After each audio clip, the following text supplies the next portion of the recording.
Well, when I asked Bill Fowler how he would like me to introduce him, he gave me two pieces of advice.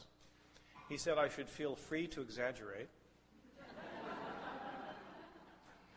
and he told me that the two titles of which he is most proud are those of being a fellow of the Massachusetts Historical Society and a proprietor of the Boston Athenaeum. Aw, isn't that nice? But surely he exaggerates, or is too modest, because, as you know, he is the director of the Massachusetts Historical Society, and for a long time he was a very distinguished historian at Northeastern University. He is, in fact, the author of 8.5 books. And to prove to you that I'm not exaggerating, I'm going to remind you of each and every one of them. William Ellery, a Rhode Island politico and Lord of Admiralty, 1972. Rebels Under Sail, the American Navy in the Revolution, 1976. The Baron of Beacon Hill, a biography of John Hancock, 1980. Jack Tars and Commodores, the American Navy, 1783 to 1815, 1984. Under Two Flags, the American Navy in the Civil War, 1990. Silas Talbot, Captain of Old Ironsides, 1995. Samuel Adams, Radical Puritan, 1997. America and the Sea, A Maritime History, co-author, 1998. And lastly, and I'm sure not lastly, the book that he's going to speak about and out of tonight, and the book he's going to sign after his lecture, Empires at War, the French and Indian War and the Struggle for North America, 2005. So please join me in welcoming Bill Fowler.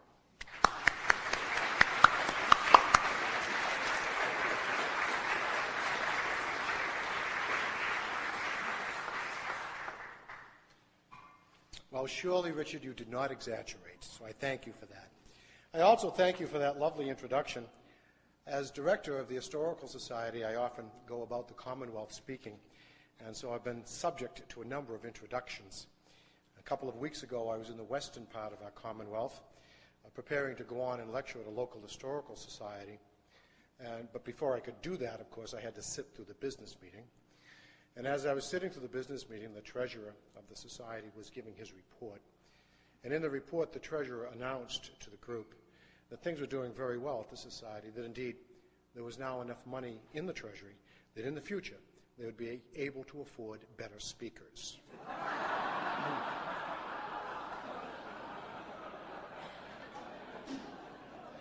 So thank you very much, Richard. On May the 28th, 1754, a group of militia and Indians, led by a 22-year-old Virginia militia major named George Washington, came upon a group of sleeping Frenchmen in a place not far from where Pittsburgh is today, a place that is known today as Jumonville Glen. There at Jumonville Glen, these militiamen and Indians, under Major Washington's command, opened fire without warning at these French. That was the moment that Horace Walpole would later describe, the moment that set the world on fire.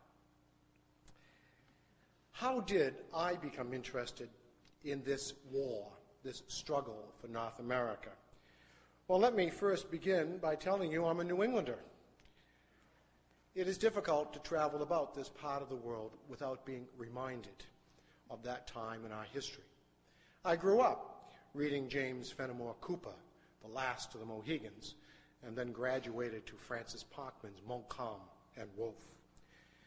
But I realized as I went further along that neither Cooper nor Parkman had told the full story about that war, this war we call the French and Indian War. I learned that in Canada, particularly Canadians of French descent, call this the War of the Conquest. And in Europe, they call it the 7 Years' War. None of those titles, though, either fully reflect this war. They are not accurate. For in fact, this war that Major Washington helped to begin in May of 1754 was, in fact, the world's first World War.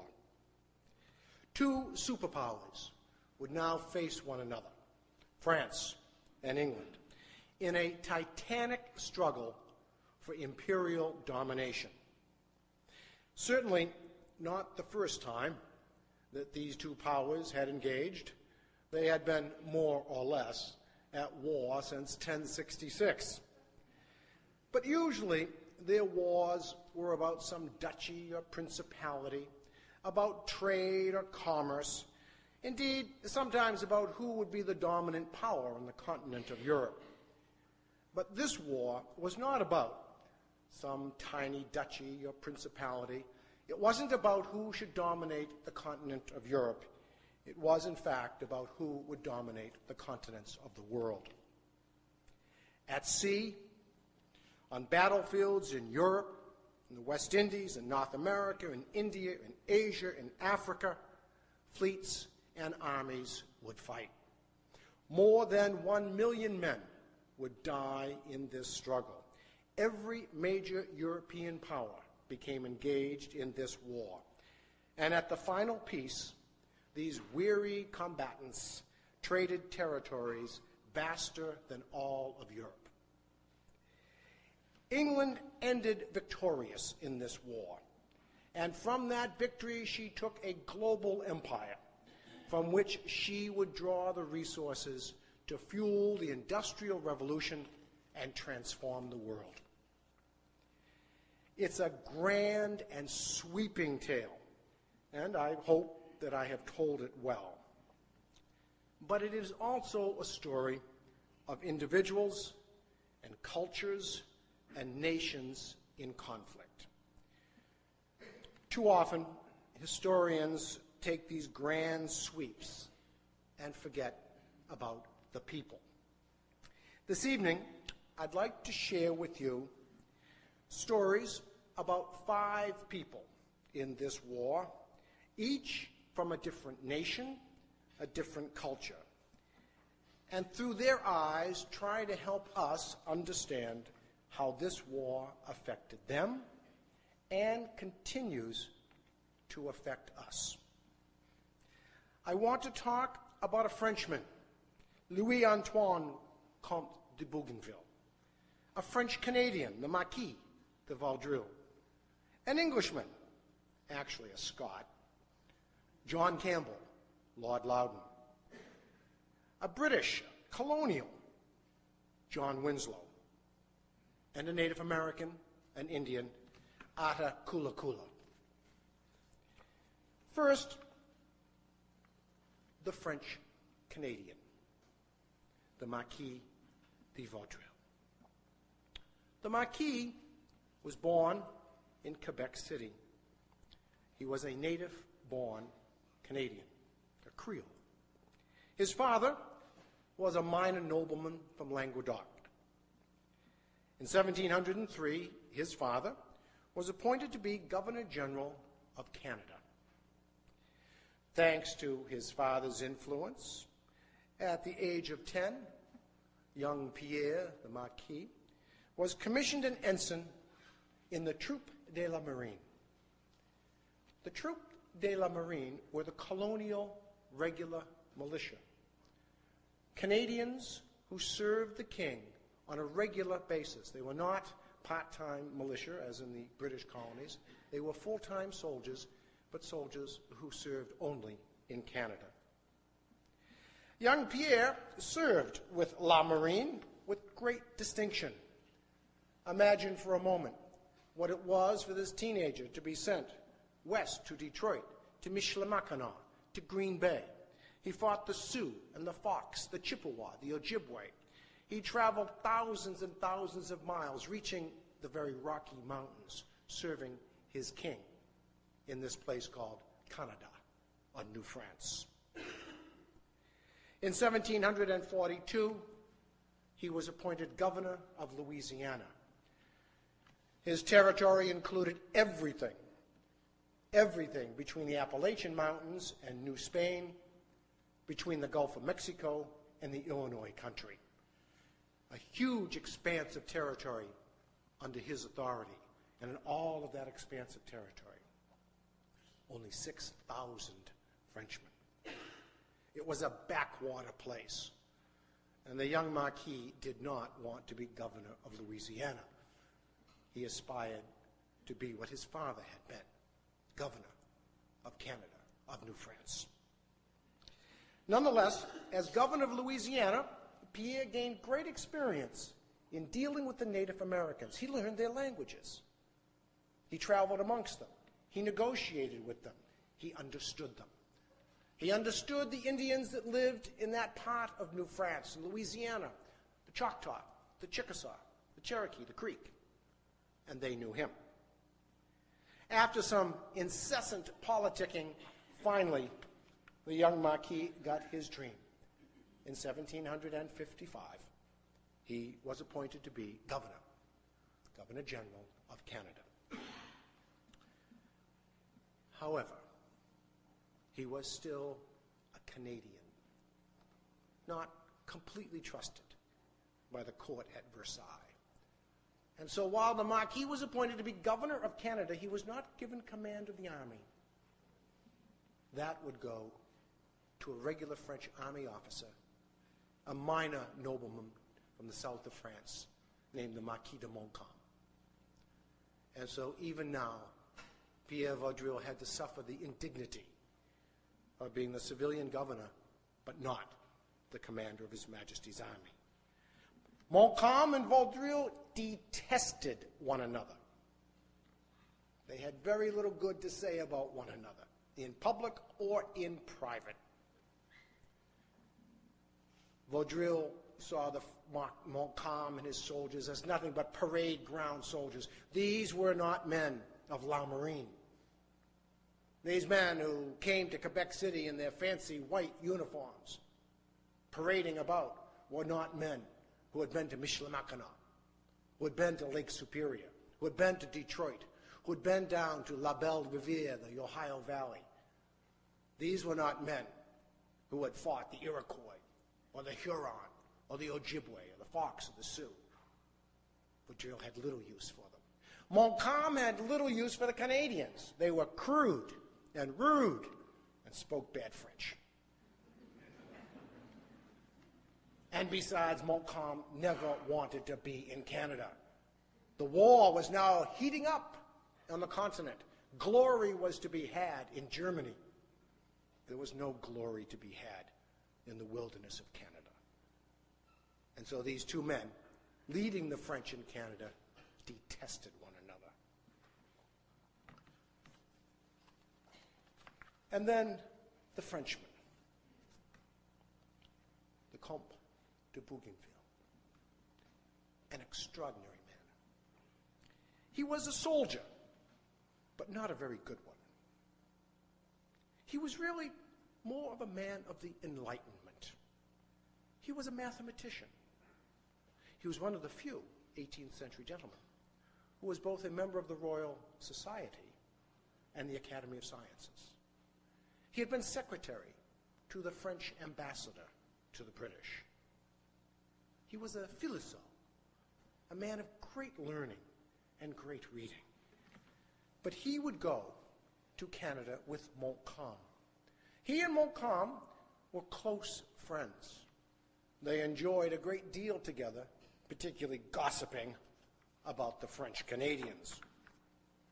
Bougainville joined Montcalm in his detestation of them. He was Montcalm's closest friend. We are indebted to Bougainville because he was a keeper of journals and diaries. And his journals and diaries are indeed one of the principal sources of information for this period in our history. What you may know about Bougainville is not his service in Canada, which was undistinguished, frankly, but his later service as an officer in the French Navy. It is Bougainville who was the first French naval officer to sail around the world. It was also Bougainville who, in the midst of the war, Montcalm sent to Paris to seek assistance. Things were not going well in Canada. You can imagine the reaction of His Majesty's ministers at Versailles when Bougainville reported to them, quote, "It seems to me that the court should treat Canada today like a sick person whom one sustains with stimulants, that is, send only what is absolutely necessary for a prolonged defense. Hardly a ringing endorsement to send reinforcements."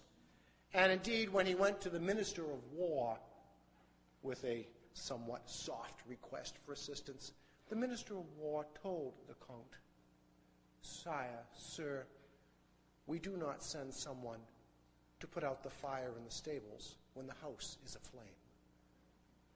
Canada would get no help, and certainly Bougainville was hardly an appropriate spokesman to seek that help.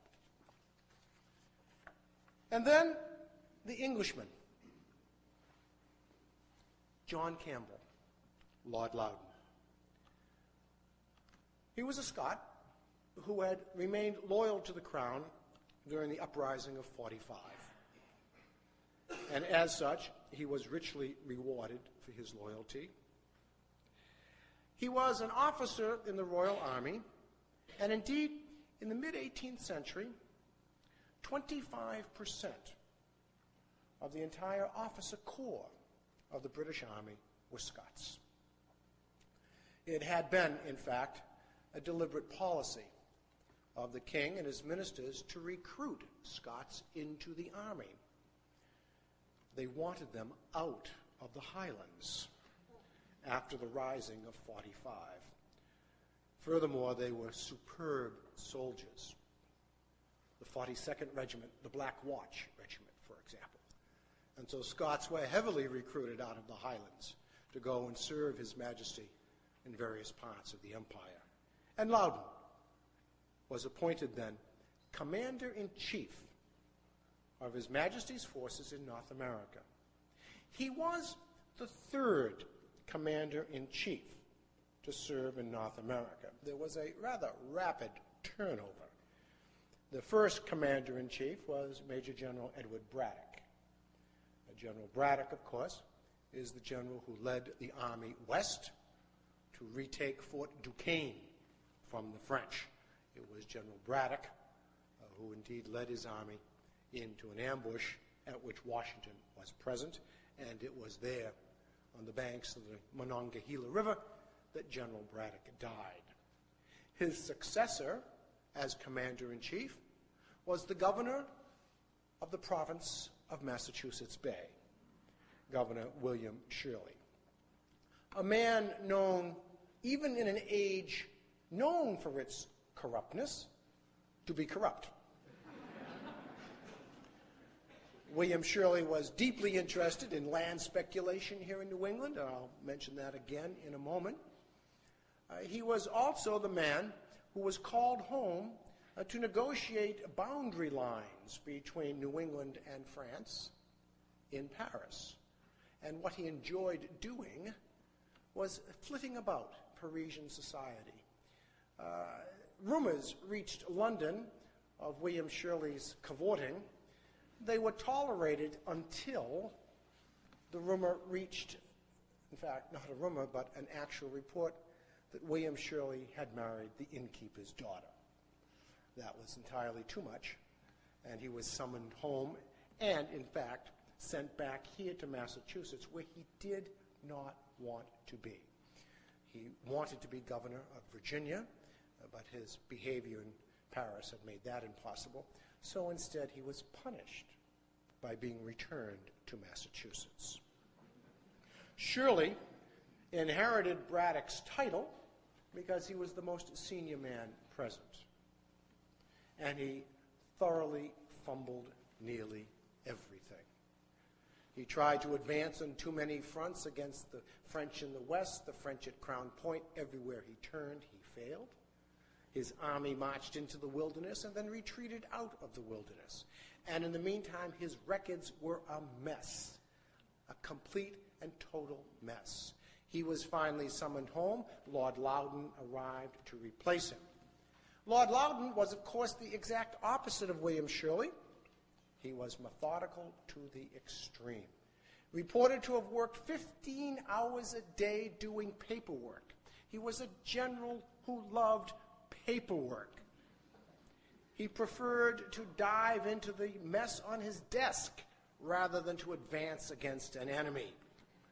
His poor secretary, a man named Apley, was driven to distraction, overworked, drinking too much, etc., etc. Finally, Apley just had a nervous breakdown and had to leave.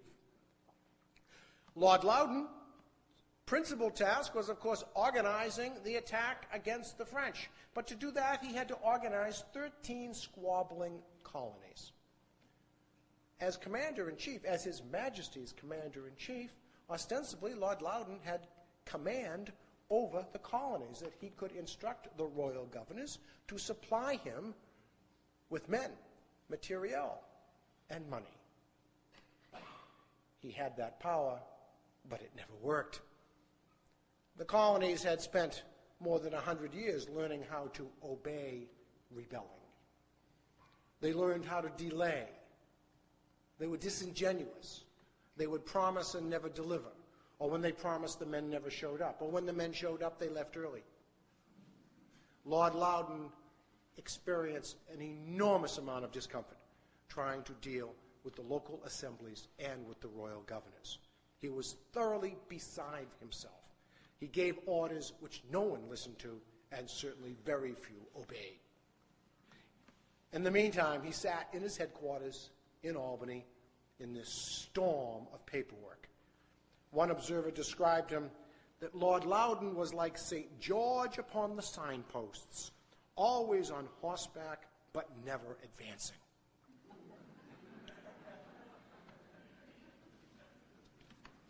On one occasion, Lord Loudoun, who had command over the colonial militia that was with him, as well as the regular troops, summoned a colonial militia officer to his headquarters in Albany. And this colonial militia officer answered Lord Loudoun that it was not convenient for him to come right away, but that he might be there in a few days. Lord Loudoun went into a rage, and sent an armed detachment to bring this colonel to him. That experience was not unusual. Loudoun experienced it again and again and again. His comeuppance finally came when Lord Loudoun prepared for an advance and attack upon Louisbourg, the great nemesis of New England. Some of you may recall that in 1745, Louisbourg was actually conquered in the previous war by New England militia, and then at the peace treaty given back to the French. Did not make New Englanders very happy. Well, Lord Loudoun was now determined to take Louisbourg, summoned and gathered a huge naval force, a great army at Halifax. And there they sat and drilled and prepared. A young colonel who was with them, a man named James Wolfe, recorded in a letter home to his mother, "We do nothing here but plant cabbages." Finally, by the time Lord Loudoun was ready to descend upon the French, it was too late. He canceled everything, canceled the expedition, and sent everyone away. When William Pitt, the Prime Minister, heard of what had happened at Halifax, Lord Loudoun was summoned home immediately, and his demise. Lord Loudoun was no longer commander-in-chief. And then the British colonial, John Winslow. John Winslow was born in Marshfield, Massachusetts, the son of a very distinguished old colony family, the Winslows. He had served in the regular army, the regular British army, had risen to the rank of captain. A colonial would never rise much above the rank of captain in the regular army. He managed to associate himself with Governor Shirley. which served his interests very well. He managed to engage with Governor Shirley in land speculation, a great pastime here in New England in the 18th century, particularly land speculation in the Maine lands, particularly in the area around the Kennebec River. Governor Shirley, John Winslow, and many other distinguished Bostonians and Massachusetts men invested very heavily in those lands in the north. The Kennebec proprietors, they called themselves. Shirley was a great imperialist, as was Winslow. Shirley, Winslow, George Washington, Governor Dinwiddie in Virginia, all deeply involved in land speculation. In the case of the Virginians, land speculation in the western part of Virginia and Pennsylvania. In the case of New Englanders, lands in the north, in Maine. But in both instances, lands that were in conflict between the French and the English. These were men anxious to precipitate a war so that they could secure their lands against French encroachment.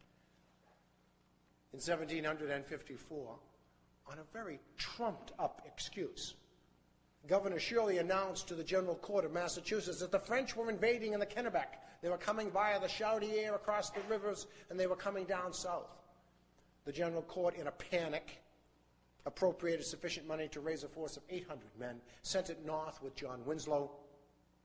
They scoured the Kennebec region looking for Frenchmen and never found a single one.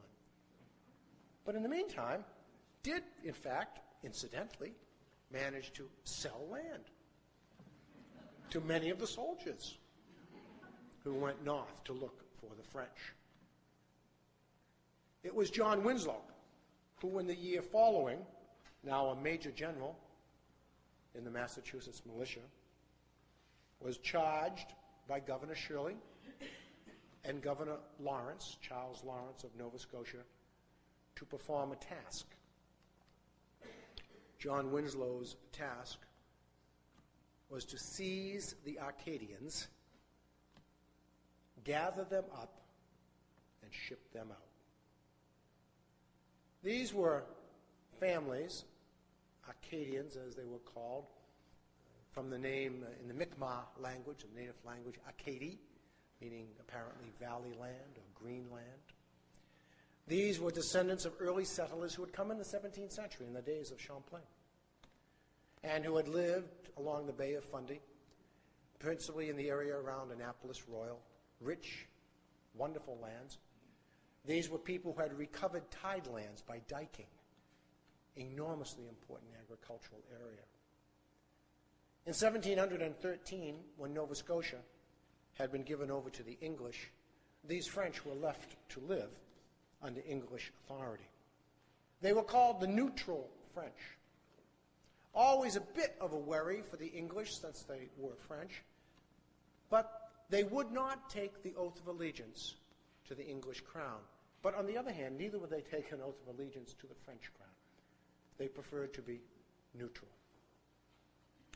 The neutral French, though, inhabited these rich lands, which New Englanders coveted.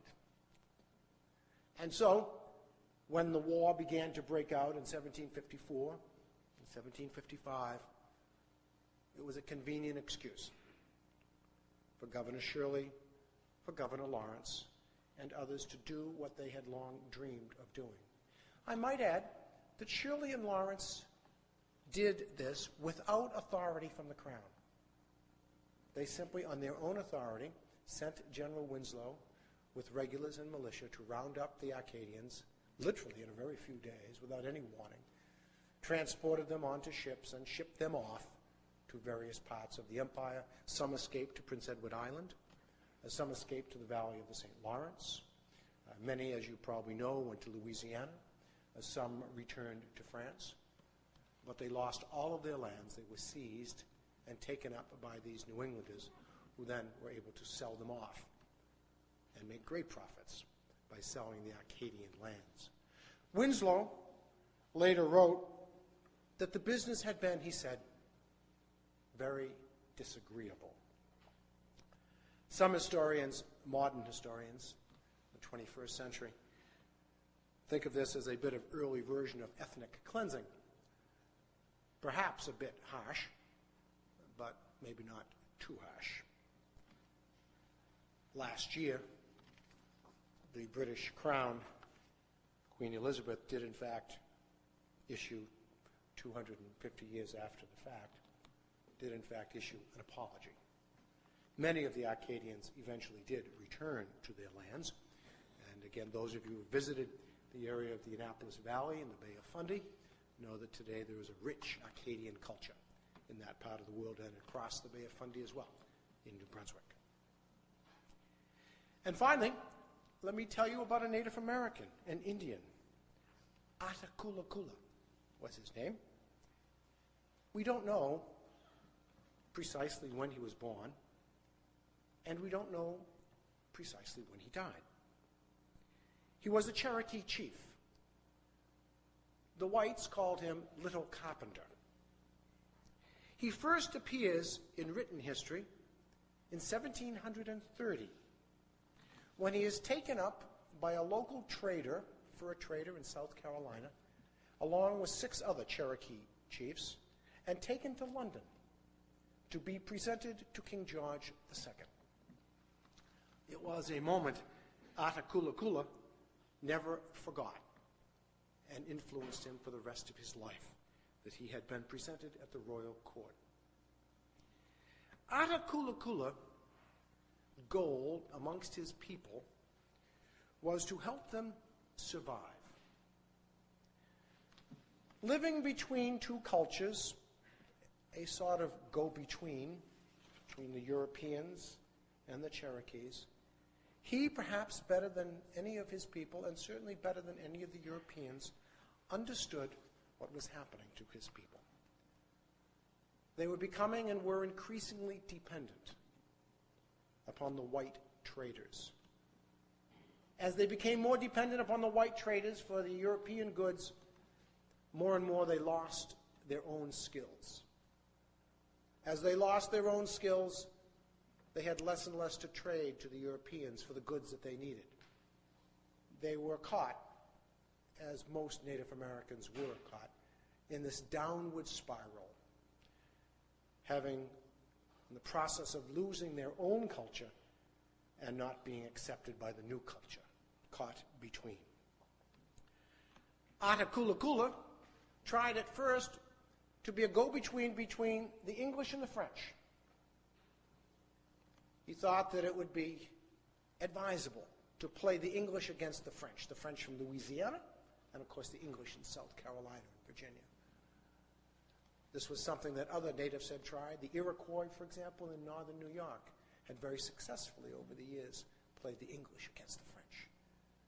But the Cherokees found themselves in a position where it wouldn't work because the French were so weak in Louisiana, and because the French had so little to trade in Louisiana.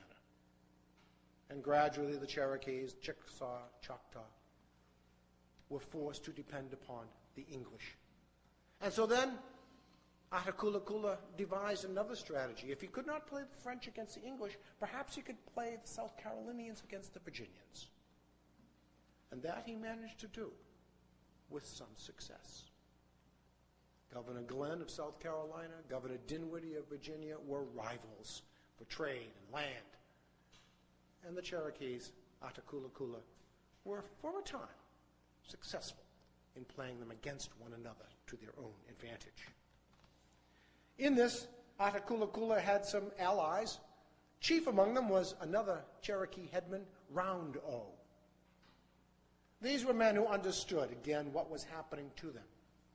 On one occasion, in the mid-1750s, the young warriors of the Cherokees decided to rise up against the English, to drive the English out of their lands, to drive them back to the sea, to the coast, to Charleston.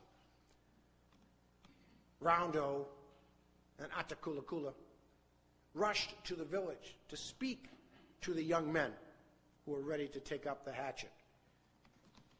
Round O understood what was happening. He said to the young warriors, he asked them, had they found a mountain of gunpowder? Had their women learned to make clothes and their men to make knives and hatchets? No. No, they had not. They were dependent upon the white men, upon the English for these things. Think carefully. Think carefully. But not even Akula and Roundo could prevent the violence that was about to come. The Cherokees had actually sent war parties north to join with the British General John Forbes as he was marching west towards Duquesne to take up where Braddock had left off.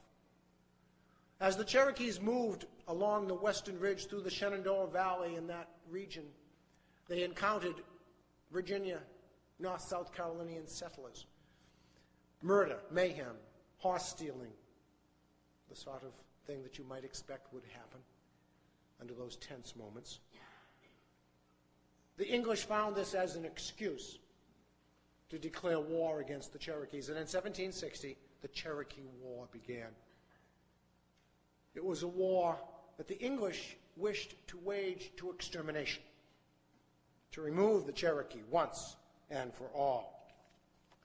In the meantime, Akula, Roundo, the other headmen, chiefs, tried desperately to bring peace. The English were instructed, Colonel James Grant instructed his soldiers to burn every village, to kill every soul they could find. It was only geography and the evasiveness of the Cherokees, and eventually Akula and Roundo's negotiation, that saved the Cherokees in 1760 and 1761 from extermination. Of course, the irony of that is that the Cherokee Nation was saved in the 1760s to face a fate in the 1830s that would take them and rip them from their land when President Andrew Jackson decided to remove them. 5 people, a French-Canadian governor, a French mathematician, a Scots soldier, a colonial British soldier, and a Native American Cherokee.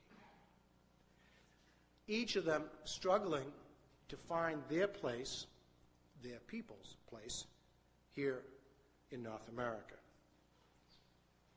In 1763, the French leave of the Treaty of Paris. 20 years later, in 1783, the British leave, or at least they leave the lower portion of their empire in the 13 colonies. And indeed, gradually, they will leave Canada as well. Leaving behind British colonials, Americans, you and me, and those who have come here in the last 200 years to build this country, a fledgling nation in 1763 to be sure. They leave behind the French Canadians, Acadians. They leave behind the Native Americans, the people who lost the most. I was reminded when I was working on this book of how much the Native Americans lost when I was reading the Montreal Gazette in the fall of the year 2000. It described a rather moving ceremony. At least the reporter for the Montreal Gazette thought that this was a moving ceremony.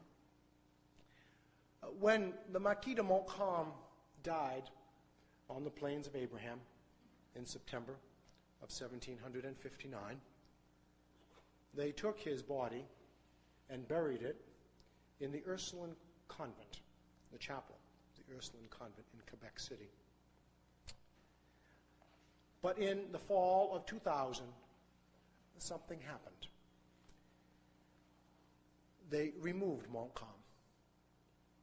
On that day, the Marquis de Montcalm's simple brown casket, as it was described, was removed from its resting place in the chapel of the Ursuline convent. It was draped with the French flag under which he had served and placed in a carriage. The Montcalm honor guard flanked the carriage on both sides. Soldiers bearing flags with the crest of each regiment Montcalm commanded followed. The cortege wound its way through the narrow streets of old Quebec as citizens and tourists stood silently watching. The procession entered the cemetery of the General Hospital, and there, with proper ceremony, Montcalm was buried among his soldiers. Standing nearby, a British regiment, Fraser's Highlanders, played a musical tribute. The report did not mention any native peoples present. They were once again invisible. Thank you very much.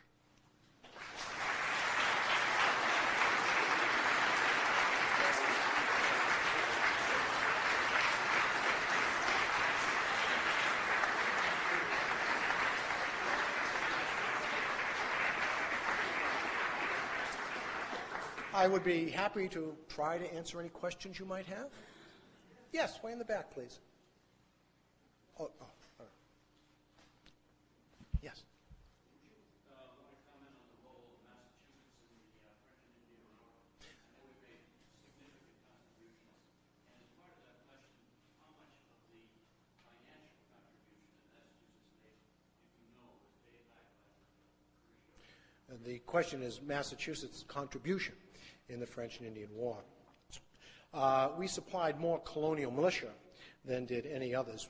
Most of the Massachusetts militia were assigned to the area around New England, particularly around, and then westward at Crown Point. They were also involved in the Niagara expedition. So they were involved in a number of expeditions, primarily here in New England and in upstate New York in the area through the Mohawk Valley and moving west towards Lake Ontario. And the second part of the question was about financial contributions. Well, initially, the financial contributions were sparse, very sparse. That changed rather dramatically when William Pitt became Prime Minister. William Pitt was a man of extraordinary vision and great strategic sense. Pitt managed to put together what we would call today the equivalent of the Imperial General Staff. You had a prime minister with this grand strategic vision, and then you had your naval commander, Lord Anson, and your military commander, John Ligonier, Lord Ligonier, commanding the Army and the Navy. Those three men together devised a strategy which would eventually, of course, bring triumph to England. What Pitt did, though, to make that happen was to open the purse. Just open the purse. He would pay anything. And so he just showered money on the colonies. We loved William Pitt. He showered money here. One of the reasons why, after the war, so many statues to Pitt were erected, because he had reimbursed the colonies to the nth degree. Of course, the irony of that, if one wishes to call that forward, is that Pitt's largesse during the war to get the colonies to come along and support the war effort, which they did once Pitt had, again, distributed the gold, so increased the British national debt. By the end of the war, the British national debt was somewhere in excess of 140 million pounds, which was huge for that time, that it was then, of course, it was that British national debt that led to the necessity to raise a revenue, which then leads, of course, to the various acts that lead to the American Revolution. But Massachusetts did contribute thousands of militiamen, again, particularly around the area of Champlain, the Mohawk Valley, and into the District of Maine and New Hampshire. Yes? Could you comment on what happened to the Nipmuc Indians in Massachusetts? The Nipmuc Indians in Massachusetts, by this time, by the mid-18th century, were relatively, in terms of any military value, relatively insignificant. In fact, the only Massachusetts Indians, Native Americans, who played a significant role, both in the French and Indian War and then later in the American Revolution, were the Stockbridge Indians, who served as scouts and in some small companies. But by this time, the Nipmunks were in primarily in central Massachusetts, north central Connecticut, were not of great importance. Yes. What did they move Montcalm's daughter? Excuse me. Or why did they move Montcalm's body? Because Montcalm, when he was buried in the Ursuline convent, was buried apart from his men. All of the French soldiers, and British soldiers for that matter, who had died during this battle for Quebec City, had been buried in the great cemetery at the General Hospital.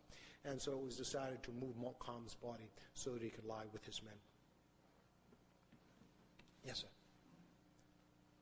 Bill, in the last decade, there's been quite a revival of interest in the French and Indian War, the larger situation, and several books have been published.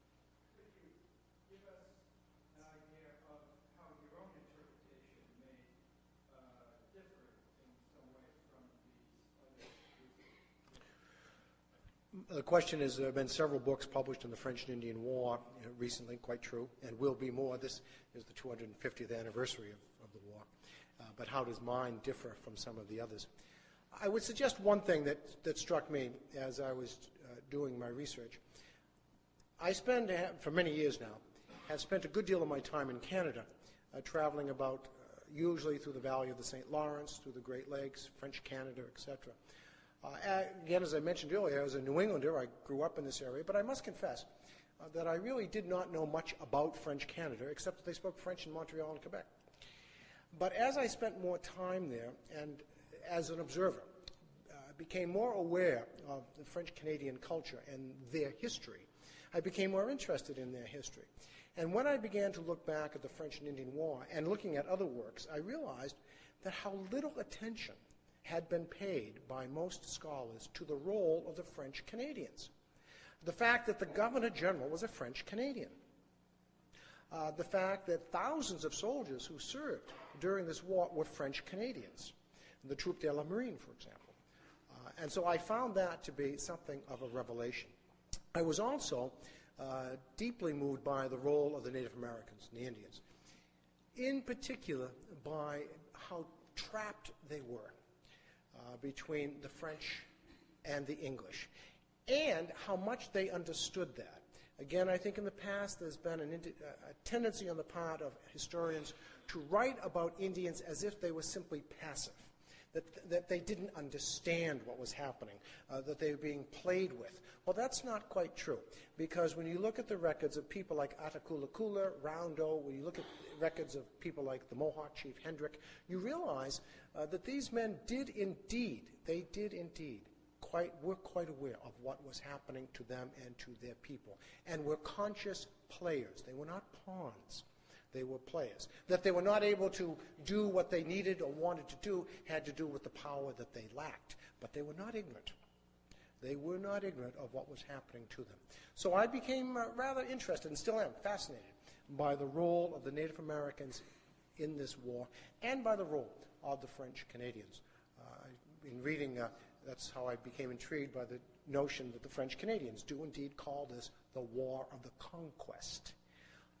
And you may know what the, next time you're walking about the streets of Boston here and you see a car go by with a Quebec license plate, I invite you to look at the motto on the Quebec license plate. The motto on the Quebec license plate is, I remember. Yes? Can you tell us about the half-king Indian who was Washington at the massacre?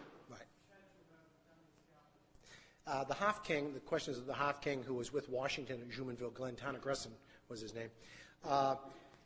The half-king, by the way, was a term used in western Pennsylvania in the Ohio Valley. There was sort of a mixture of Native Americans. They were often called Mingos. These were Indians. Some were Iroquois, some were Delaware, there were Shawnee. It was kind of a mixing place. But the generic name used for these people was sometimes Mingos. And the person who was the chief, and all of this is rather vague because it wasn't quite as orderly as I'm making it sound right now, but the person who was sort of in charge was called the half-king. Called the half-king because he was only half a king. The Iroquois made sure that the person there knew that he was subject to them. Well, Tanagresson was the half-king that went with Washington. Tanagresson had actually gone with Washington before Washington went west to Jumonville Glen. Washington, of course, was a surveyor, an experienced man, and a frontiersman. Washington was a man of immense physical strength. He was quite a powerful man, and so had gone west on these rather torturous ventures. And Town of Grissom had gone with him before. So Town of Grissom was with him now. Town of Grissom came into the camp and told Washington that there was a French party, that there was a French party coming upon them. Washington took about 40 of his men, along with Town of Grissom and a few of Town of Grissom's warriors, and they went out, and that's when they went to Jumonville Glen and surprised the sleeping French and then fired upon them. Town of Grissom and his warriors then swept into the area where the French, some of the dead, the wounded were lying, and did in fact scalp some of the victims, some of the French soldiers. Washington is supposed to have, of course, dashed in, as you would expect Washington to do, of course, to prevent them from doing any more barbarities and this and that. But Town of Grissom was the man who led Washington to this site, to Jumonville Glen. Some historians have even suggested that, in a way, Town of Grissom misled Washington, that the French were on some kind of aggressive mission. They were not. They were not. They were not on an aggressive mission at all. These French had been dispatched by the French commander at Fort Duquesne to find out. The French commander at Fort Duquesne knew that Washington and his militia were in the area, and he just wanted to know, why are you here? And it was Washington who attacked, not the French. Yes, right here.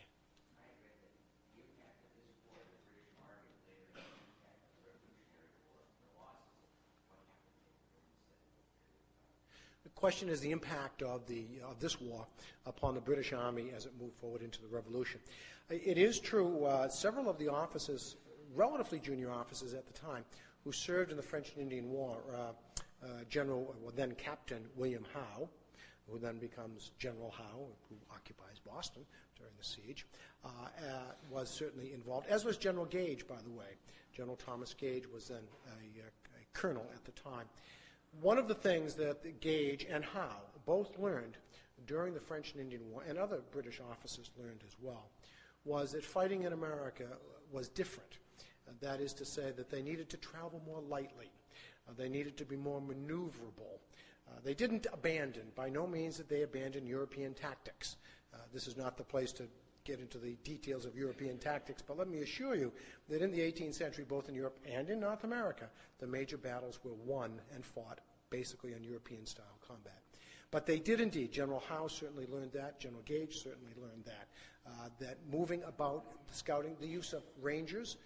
Robert Rogers, of course, of great fame from New Hampshire, who was a scoundrel himself, introduced the notion of ranging, that is, of course, still a term used in American military parlance. So yes, they did learn. They also learned a good deal about geography. One of the things that was somewhat shocking, and this may seem surprising to us, but somewhat shocking to the British, was the scale of the geography, the distances. In European combat, in European campaigns, the distances were relatively short, and there were roads.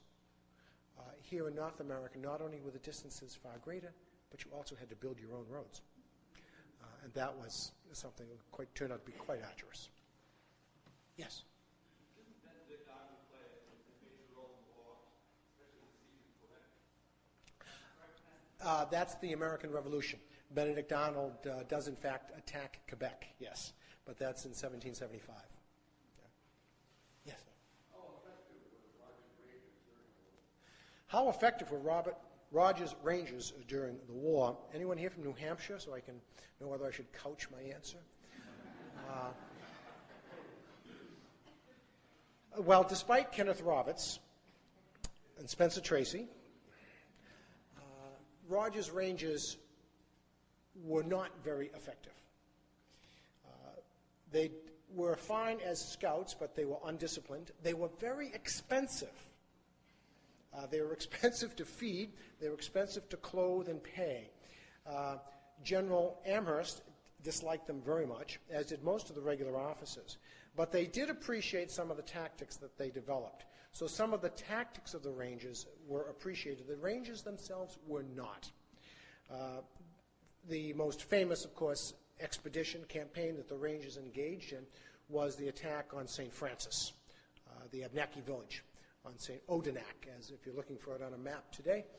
in French Canada and Quebec, look for the town of Odenac. And they did, in fact, raid St. Francis, Odenac, and took horrendous losses, which, of course, are chronicled in Kenneth Roberts' Northwest Passage, which is all about, pretty much about Robert Rogers' attack against St. Francis. And it was a disaster, a colossal disaster. So the ranges, despite the mythology and the romance, were relatively insignificant. Yes, sir. There was a story at one time that at the end of the war, the British would have preferred to return Canada back to the French and take a sugar island in the West Indies instead. Is that true? The question is, at the end of the war, whether the British really wanted to keep Canada or whether they wanted some sugar islands in the West Indies. The answer is that during the war in the West Indies, the British had indeed captured the French sugar islands. And as far as Canada went, the truth of the matter is the French government at Versailles cared little for Canada. It was Voltaire commented one time that Canada was nothing but a few acres of snow. Perhaps true today. And in fact, when one looks at the balance sheet of the French imperial effort in Canada, it's a net loss. Canada was not profitable. And so the question comes then. The British, having conquered Canada in 1760, why do they keep it in 1763 and not keep the rich sugar islands? The sugar islands that they had captured were immensely rich, as the sugar islands were in the 18th century. The answer to that is one having to do with a lot of domestic politics. The British had their own sugar islands, the Barbados, Jamaica, and the plantation owners on those islands, known sometimes as the West Indian nabobs, were men who lived in London. They couldn't possibly live in the West Indies. That was a death sentence. But they owned vast plantations, again, in the Barbados and Jamaica. They were very, very fearful that if the French islands came into the British Empire, that the supply of sugar within the empire would increase geometrically, which indeed it would increase. Remember, this is in a day of mercantilism, where you have trade barriers. No one comes into your empire. And so the British nabobs have control of the sugar industry within the British Empire. The idea that Martinique and Guadeloupe should come into the empire, more sugar, drove them crazy because it would lower the price. The price of sugar would plummet. And so they, the nabobs, who were very wealthy men and had great influence, managed to bring pressure upon Parliament to keep Canada and give up the sugar islands. There was also, of lesser importance, but nonetheless one sees it in the documents, a rising sense, and this is early on, but a rising sense of the notion of imperialism, of empire. Prior to this, the British had been pretty much ad hoc about everything. They'd kind of, as the British often do, stumbled through. Happy accidents of the way they sort of built their empire. And it was profitable, it was commercial. They hadn't thought about it in terms of strategy and empires and domination. I mean, that's really a 19th century sort of thing. But now you begin to see, people are saying, oh my God, Canada, look how big it is. Maybe we should keep it. We'll have all of North America. Think about this. All of North America, not thinking about what it meant financially, but we'd have all of it. And so you see these two streams, but primarily the commercial one. Will keep Canada because the nabobs are fearful of bringing in those sugar islands, which will depress the price of sugar. One more question, and then I'll let you free. Maybe I'll let you free early. Yes, sir. Upstate New York was a colorful character named Sir William Johnson. Yes. Since he had a lot of interesting experiences with the Indians. Oh, he did, yes. This is about Sir William Johnson, known sometimes as the Mohawk Baronet. Sir William was an Anglo-Irishman who came to North America as a relatively poor man, but he had a rich uncle, which we should all have. And his rich uncle owned millions of acres, had been given and purchased millions of acres in the area through the Mohawk Valley. Those of you who travel Route 90, the New York Turnpike, you're going right through Sir William's lands. Johnsonville, Johnson Hall is where he lived. Sir William had an engaging and interesting relationship with the Mohawks. He was very close to them. He was in particular very close to Molly Brant and had a relationship. She was his mistress. Sir William traded with the Mohawks. He was a Mohawk as far as the Mohawks were concerned. He became a colonel in the New York militia, later became a major general in the New York militia, and led the Mohawks during a good deal of the French and Indian War. And he became Sir William. Sir William was very distressing to some of the more conventional British generals, such as General Abercrombie and General Amherst, because when Sir William showed up with his Mohawk warriors, he was often dressed like a Mohawk. Dressed in paint, and et cetera, et cetera. And so Sir William Johnson was quite a character. Yes, he was. An immensely powerful, politically powerful man, a very wealthy man. Dies just before the American Revolution, and his son, Guy Johnson, goes on to serve with the Loyalists and against the American Army, against Washington during the Revolution. And those of you who traveling, by the way, I always like to mention good places to visit in the French and Indian War. There are wonderful, wonderful historic sites. But a very interesting one is Sir William's home, Johnson Hall, just a few miles off the New York State Thruway as you're going up towards Buffalo. So I recommend a visit. But Sir William, yes, was an extraordinary man in every way. Well, I'm going to stop there, and I thank you very much.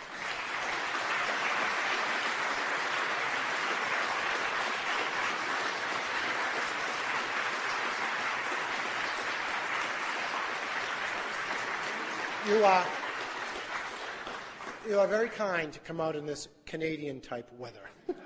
Thank you.